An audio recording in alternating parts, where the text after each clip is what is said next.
Well, you see, the poem Mama Lucy came about like this.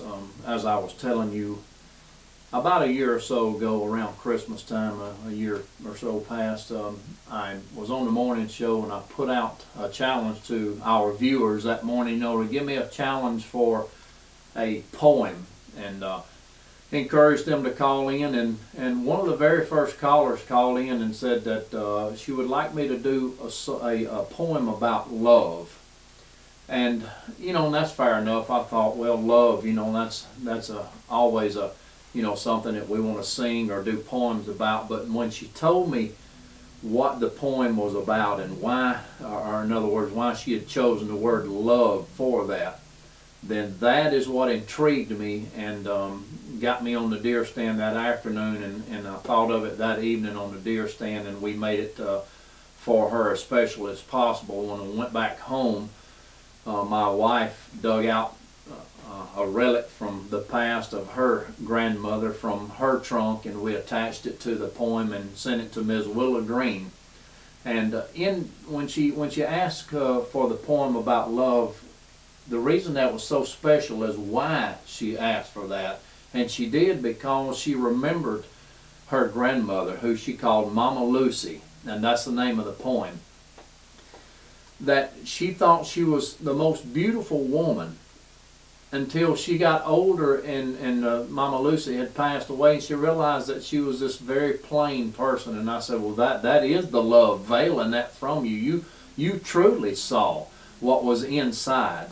And I asked her just a few more things, just to get the gist of who this person was, Mama Lucy Nichols. And she told me that when she was a little girl, how that her family situation wasn't as good as maybe could have been, and she would walk a long distance over to and be sent over to her grandmother's house.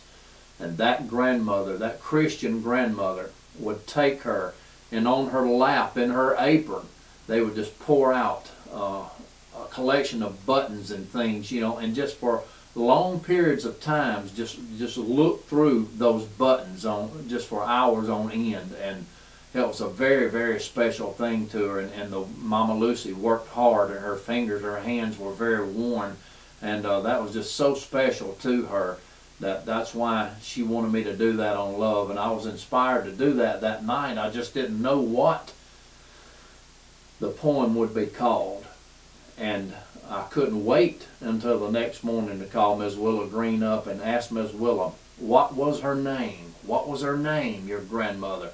And she said, we called her Mama Lucy. And so Mama Lucy, and when she said those words, she named that poem. And so I got up with some friends of mine at church who would help me do some footage, and maybe I could match the poem too.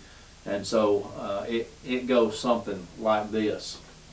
And I'll read that for you, but I would like to let you know that we took a button from the artifact I told you about that my wife chose from the trunk of her grandmother was a button, and you'll know why that was special. We attached that big rosy button from the 1930s probably to the original poem that I gave to Ms. Willa Green, Mama Lucy.